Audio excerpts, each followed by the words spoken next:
That investigation is now complete. The central findings of the investigation are that the man whose voice is heard on the recording and on a second recording from the same conversation that was released on Sunday, accordingly, effective immediately, I am banning. And just like that, we witnessed something unprecedented. But this isn't about some fabricated scandal. This is about what really happened when Sophie Cunningham crossed a line the WNBA didn't want crossed. When she said too much. When she exposed too much. And when the league decided they'd rather find their own players than face the truth about what's happening to Caitlin Clark. I'm Jackson Riley, and I've been following the digital breadcrumbs on this story for weeks. What Sophie revealed on her podcast wasn't just criticism. It was a roadmap to systematic referee bias that goes deeper than anyone wants to admit. And the WNBA's response? They tried to silence her. But here's what they missed. When you fine someone for telling the truth, you just confirm everything they said. So before we dive into this rabbit hole, if you want the real story behind the headlines, the meta-narratives they don't want you connecting, hit that subscribe button. Because what I'm about to show you isn't just about Sophie Cunningham's fine. It's about a league that would rather punish truth-tellers than fix their corruption problem. Let's start with who Sophie Cunningham really is in this ecosystem. She's not just another WNBA player making noise on social media. Sophie Cunningham is Caitlin Clark's enforcer, her protector, the woman who steps in when referees let opposing players get too physical with the league's biggest star. And that role?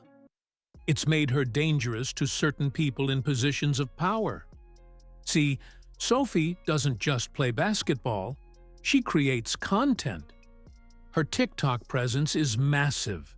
Her podcast reaches hundreds of thousands of listeners.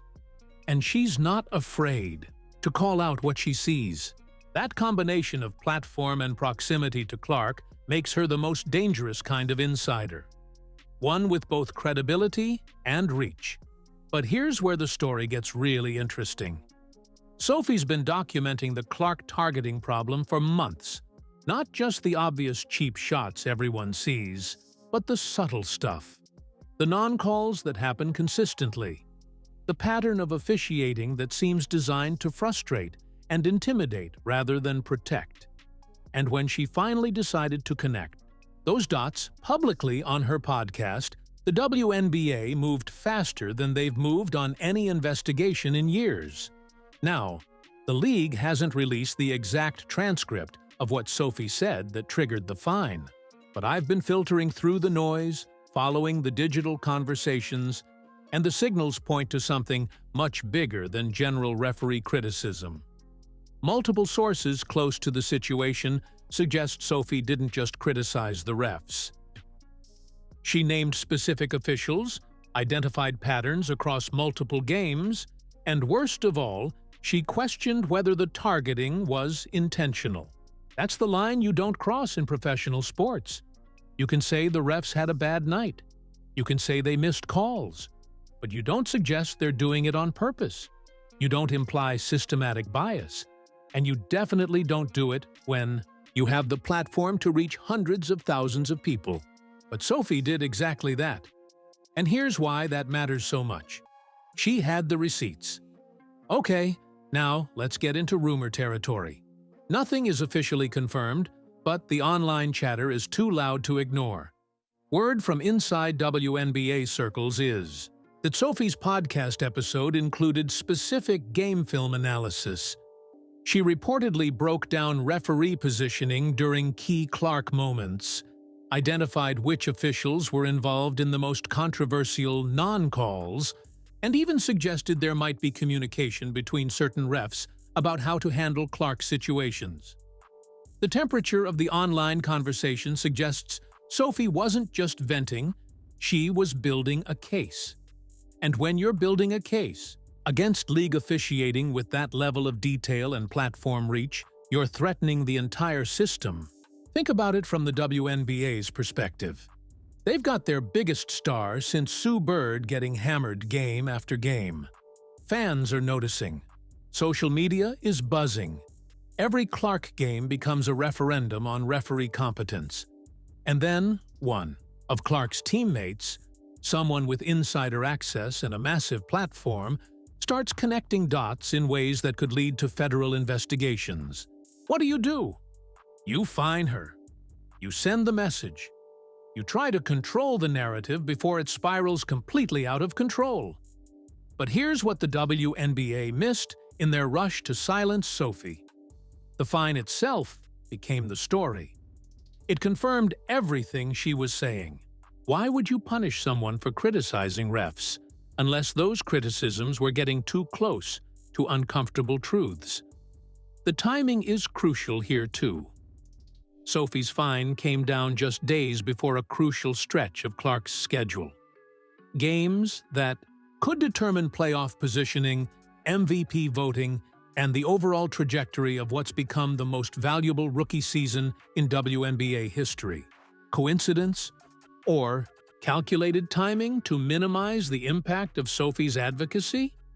Here's another angle nobody's talking about.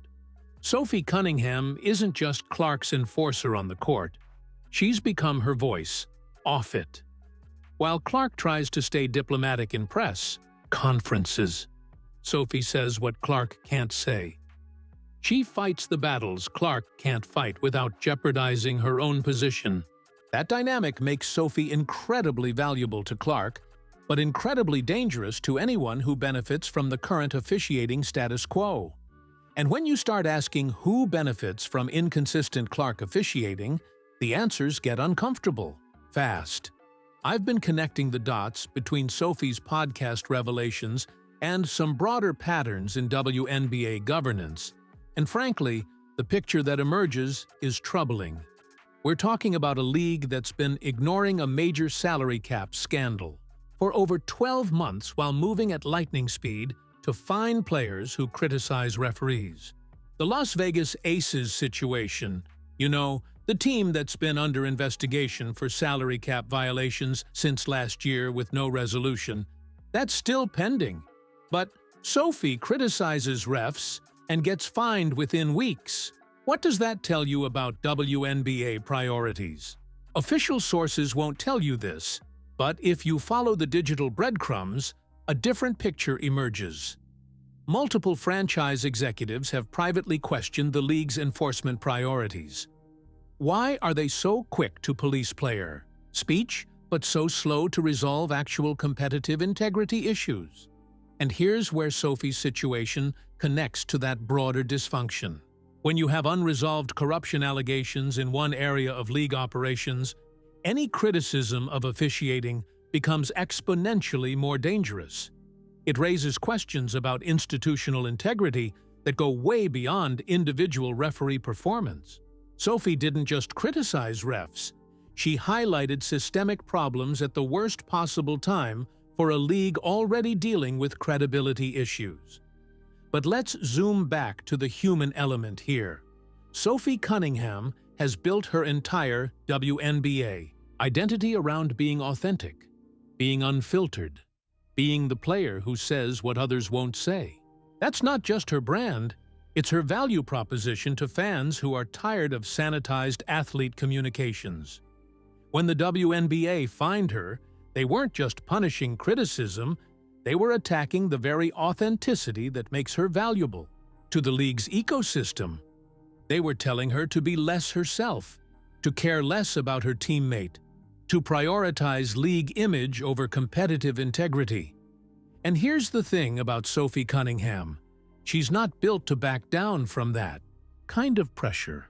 The online temperature suggests this fine has only strengthened her resolve.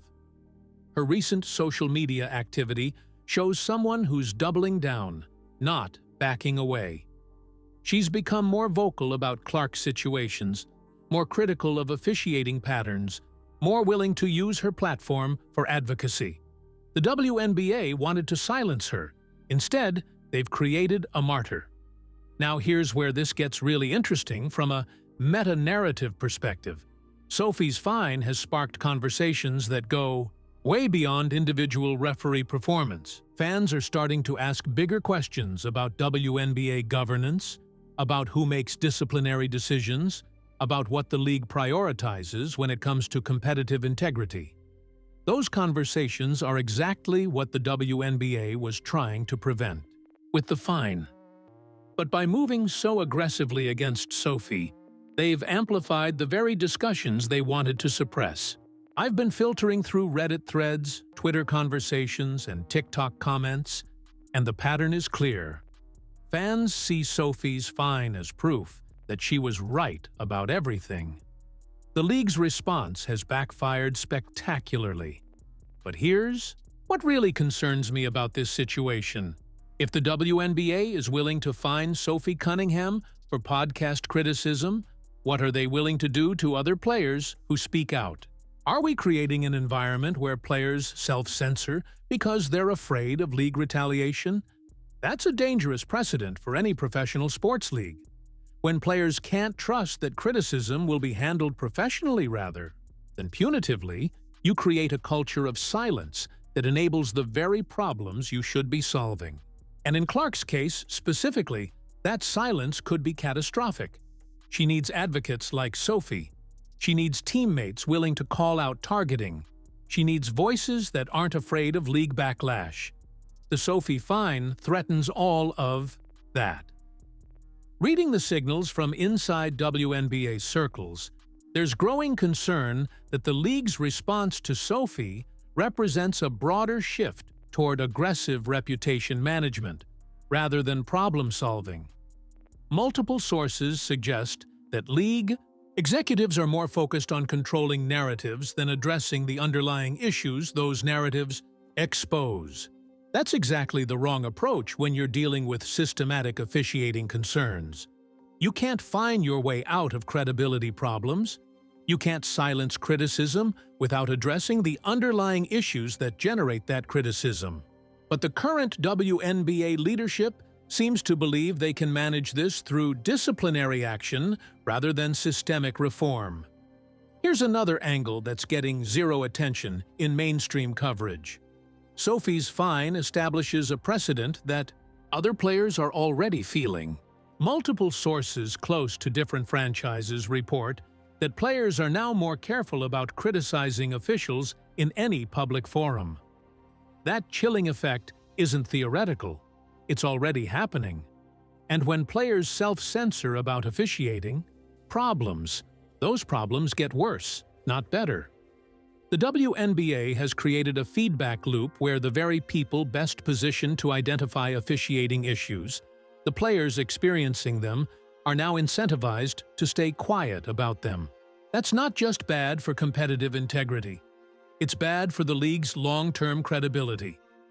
So what's the end game here? Where does this Sophie situation lead? Because right now, we've got a league that's more willing to punish criticism than address the problems generating that criticism. We've got players who are starting to self-censor about systematic issues. And we've got the league's biggest star surrounded by teammates who are increasingly afraid to advocate for her. None of that is sustainable. I've been tracking the narrative, temperature on this story, and it's only getting hotter. Sophie's fine has become a rallying point for broader concerns about WNBA governance. Fans are connecting it to the unresolved Las Vegas situation, to ongoing officiating controversies, to questions about leadership accountability. The league wanted to end the conversation. Instead, they've supercharged it. But here's what they missed in their calculation. Sophie Cunningham isn't just any player criticizing refs. She's Caitlin Clark's enforcer, criticizing systematic targeting of the league's most valuable asset.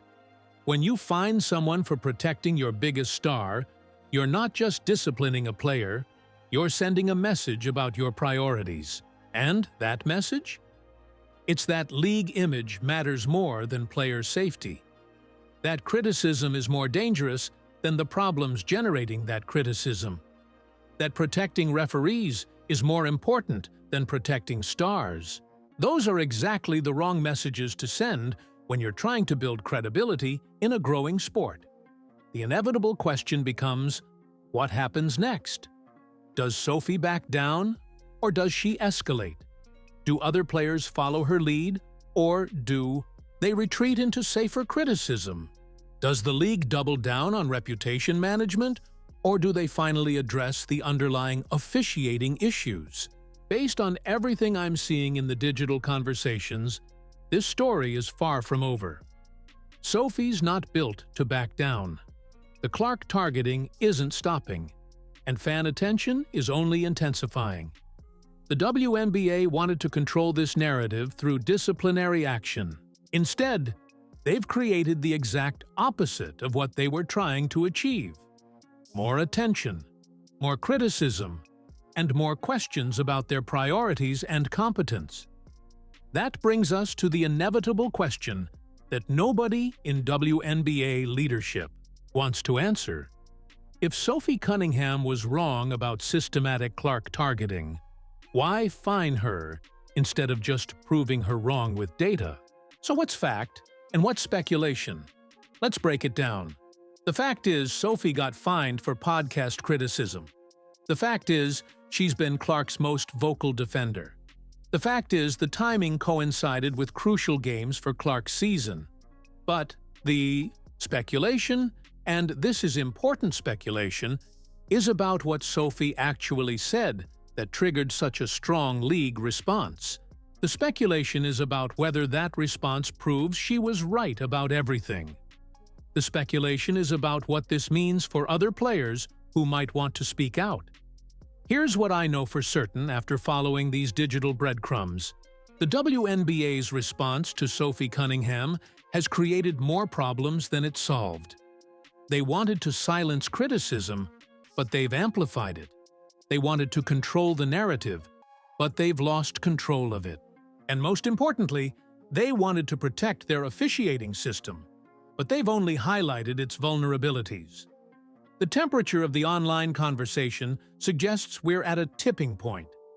Either the WNBA addresses the underlying issues that generated Sophie's criticism, or they face escalating challenges to their credibility and governance. Sophie Cunningham forced that choice with her podcast.